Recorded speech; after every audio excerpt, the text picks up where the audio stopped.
Okay, now sports, complete sport. You have a CSA. I did not take bribe to invite Anapasu. Okay, Keshi moves on from Cote d'Ivoire controversy and United offer Di Maria for Cavani. Sure, that's possible. We'll see. Okay, last one here is okay. Sunday is at the top page on Soccer Star. It says Eagles risk AFCON 2017 miss. Wow, that is not a good one at all.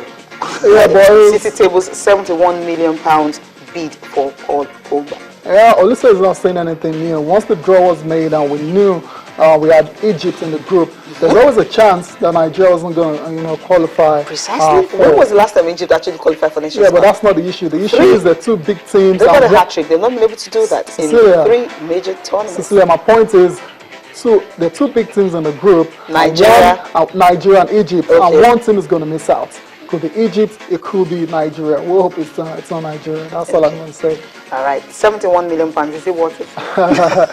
But you know how it is now. A player is only worth what club can pay for him. That's what they say now. So if Man City decides to pay £70 million for Pogba, then that's his worth. That's his worth. Yeah. Okay, we'll see what it's going to bring to the table. The transfer rumor, transfer, of course, the transfer market is open and is usually the big one. Now, Brazil, where they are out of Copa America the second time in the tournament, and of course, surprisingly, it was also the same team who ensured that they did not make it to the semi-final, also sent them home. What the coach actually said, because of a virus that affected some of the teams, about 15 of the players were down with virus, so they had to reduce their training time. Or is it because Neymar, well, he's out of the tournament because he had to collect that red card he's not even supposed to collect because of the way he acted. Well, let's just see how that game happened. It actually ended in penalties, showed that, well, with one person missing and the other one getting it, that was all the Brazilians could just do to be out of Copa America.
Well, there at Dunga's face was. Cecilia, I know it sounds like an excuse, okay? All the viral talk and everything, but then you should be able to understand where it's coming from.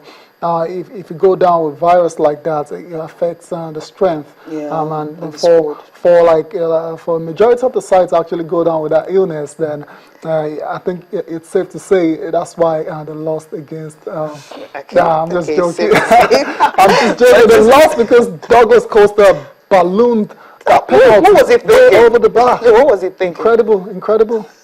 I think you probably saw it. Semi-final fixtures look like Chile and Peru being in action, Argentina and Paraguay, of course, will be in action. Remember, these two teams that actually met at the group stage, and it was a 2-2 draw. Paraguay coming from 2 goals down to draw the game. So, Lionel Messi, Angel Di Maria, Gonzalo Higuain, and Carlos Tevez, all of them is a big pack. They just have to bring their shooting boots and get to score, because the Paraguayans, I don't know how they are going to overrun them and get to the finals. Cecilia, game of the tournament so far was that 2-2 draw between these two sides, and Paraguay and Argentina very early in the competition, and so I expect absolutely fireworks this time around again. And I know you might want to tip Argentina as favorites for obvious reasons, but then you can't rule out Paraguay at all. They've got some really decent players that can hurt Argentina any day, anytime. I'm talking of the likes of Lucas Barrios.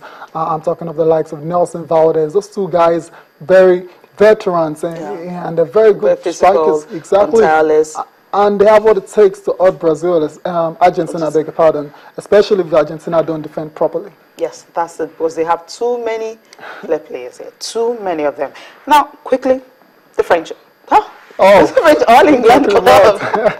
Wimbledon, of course, it starts look at the today, grass. and that is it, grass cut. Come on, what's clay? Okay, now Djokovic, I mean, he's facing Felix Kohlschreiber. He said that, well, he is actually the toughest man he will be facing in a first round. This is not the kind of player you really want to meet when you want to start it on. Let's just quickly listen to him.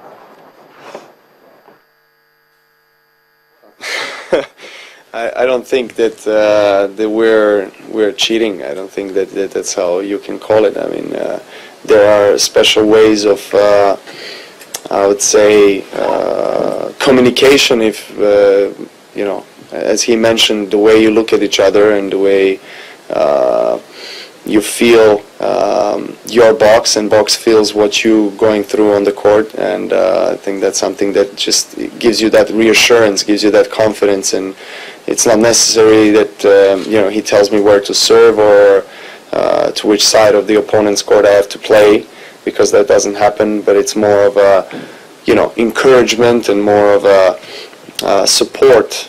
Well, I think with all the cameras pointed out to him and to the box, I think you would already notice if he would just kind of go, it's a kick serve, or and you know, got myself on the court about 10 days ago and started practicing on grass, and right now I think I'm you know, almost 100% prepared, and hopefully tomorrow when I get on the court I'll be able to perform my best, because that's something that is going to be very much needed in order to win against Kohlschreiber, who as you said is a very tricky, very very good opponent on any surface, especially on grass. So it's one of the toughest first rounds I could get. But you know, this is Grand Slam, and this is what it takes. You know, you need to step out there and perform your best, win against the best players in the world if you want to keep on going. Oh, that's actually what you expect. Felix Kohlschreiber is definitely going to be a tough one for him, and if he can scale this hurdle, I mean, without losing a set, you know that he's really ready to actually win this one, because he's still not happy losing to Stan Wawrinka, the French Open final. Yeah. What are his chances? Yeah, come on. You mean whose chances? Okay, 6 times they've met. Yeah, no, yes. The head-to-head suggests Djokovic is a better player, obviously, and he's won 6 times, and Kohlschreiber has won just once. And so I expect Djokovic to make it a 7th win. Okay, now looking at this man, you're Stan Wawrinka. Yeah, Stan the man. Yeah, Stan the man. Yeah, Stan the man. Oh, he's still basking in the euphoria of winning. Is he going to join that elusive? You just have 5 players who've been able to win the French Open, and of course, the same year, yes, followed by the next one. I mean, changing from clay to grass is always very difficult. Exactly, yeah. But the good thing for all the players this time around is they had 1 extra week on grass and before the start of Wimbledon. So Djokovic didn't play any apart from the exhibition game he played. Yeah, but then he had 1 week. Yeah, but we're talking of Stan here. So Stan played at Queens, and he had a decent performance. But then in terms of actually going on to win the competition altogether, I'm not very sure about that. He is not the best on grass, definitely. Okay, now Serena Williams, of course, she will also be in action today. Now, Serena Williams, I mean, she has said that, of course, she's won 20. I mean, she keeps going on and on. Let's just listen to her, what she's expecting herself. Of course, Maria Sharapova is another lady who will also aim in. Remember, 2004, that was the first time she won, and it was Serena Williams she defeated in that one. Since then, she has not been able to defeat her in Wimbledon, and both of them are actually on the same half of the draw, and they're likely to meet in the semi-finals.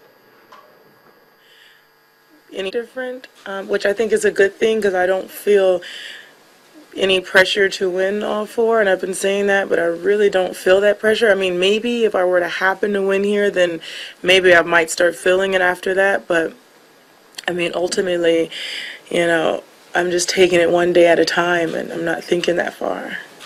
Well, we've never played against each other before. That's always tricky in a first round of a Grand Slam, and you see a British wild card. Saw a couple of her matches in Eastbourne, was it last week, where she had a good result in between my practices, so that was good to have a little bit of a look at her game and how she plays. But ultimately, that's not extremely important, as you just want to go out and try to figure things out from your end as fast as you can. Just go there and have fun. Well, thank you so much for being part of the program. We'll just leave you with pictures coming from the match, what's going to happen today, the order of fixtures for today. Tayo, thank you. Tomorrow it's another day. Yeah, definitely. I can't wait to be back on Sicily. Okay, Business Money is up next. Don't forget, Sport Tonight is at 9 p.m. Join us again. Bye for now.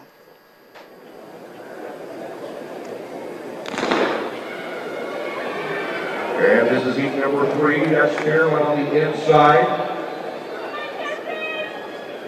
And it's Robinson, Coastal American in lane 5. Bryce Robinson on the outside. Ramante McLean, well as 2 is Wallace Spearman. And Spearman and McLean does appear in that third heat. And just over the allowable wind of 2.4 meters per second. Spearman runs 20 points. And 1992 legal win for Gatlin. 19